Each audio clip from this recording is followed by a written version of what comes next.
राजस्थान के बारां में गौ सेवा समिति के आह्वान पर बारां बंद के दौरान प्रदर्शनकारियों के धरने पर पुलिस द्वारा लाठीचार्ज से उपजे तनाव और पुलिस द्वारा प्रदर्शनकारियों को गिरफ्तार किए जाने के मामले में देर शाम विधायक राधेश्याम बेरवा के हस्तक्षेप के बाद स्थानीय जिला प्रशासन और गौ सेवा समिति में सहमति बन गई है। इस घटना के बाद कोटा से बारां पहुंचे आईजी के साथ में बारां विधायक राधेश्याम बेरवा, जिला अध्यक्ष एवं गौ सेवा समिति के सदस्यों के बीच घटनाक्रम और 5 सूत्री मांगों को लेकर घंटों चली वार्ता के दौरान पूर्ण रूप से आपसी सहमति बनने के बाद पुलिस द्वारा सभी गिरफ्तार गौ सेवकों को बिना शर्त बिना किसी मुकदमे के रिहा करने और गौ सेवा समिति के 5 मांगों को स्वीकार कर लिया गया है। बारां विधायक राधेश्याम बेरवा के द्वारा गौशाला को विधायक कोष से गो एम्बुलेंस देने की घोषणा की गई है और देर शाम सहमति के बाद डिटेन किए गए सभी गौ भक्तों को पुलिस द्वारा रिहा कर दिया गया है और बारां में लाठीचार्ज के बाद उपजा तनाव पूर्ण रूप से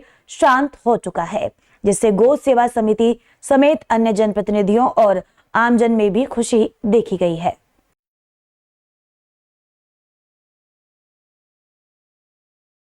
जो बछड़ा मरा था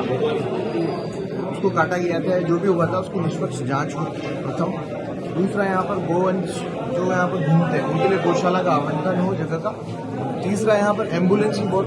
गो एम्बुलेंस की बड़ी तकलीफ रहती है। जब कोई गोवंश घायल हो जाता है तो उसको अस्पताल में ले जाने के लिए हमें कोई साधन नहीं मिलता है, इसलिए गोवंश के लिए गो एम्बुलेंस की घोषणा विधायक जी ने विधायक कोष से की। प्रशासन भी हमारा है, बच्चे भी हमारे हैं। कोई गलतफहमी में कोई बात हुई उसको मिल बैठ के प्रशासन से उसको दूर कर दिया गया है और उनकी जो जायज़ मांगें थी उन सब मांगों को मान लिया गया है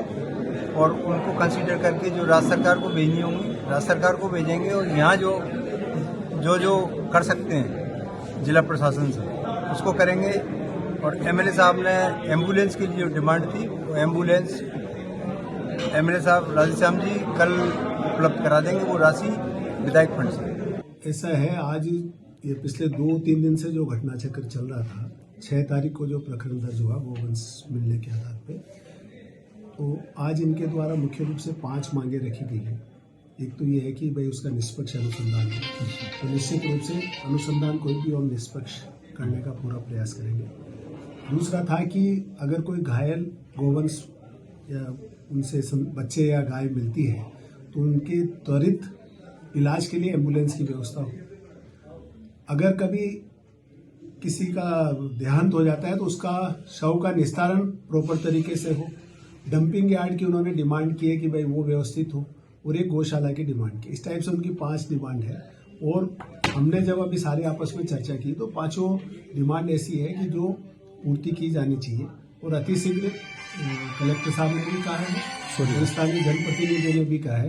कि जितना संभव होगा जल्दी इनकी पूर्ति की जाएगी। सबको जो हुआ और हमने ऊपर बात करके और उनको सबको आज रिहा करवा दिया है और कोई तरह का उनके ऊपर कुछ भी नहीं लगेगा। और जो जितने भी आंदोलन वगैरह हुए थे आज दिन में प्रताप चौक पे वगैरह पे, तो गौ माता के इस पे उसके लिए उन्होंने पुलिस प्रशासन ने उनको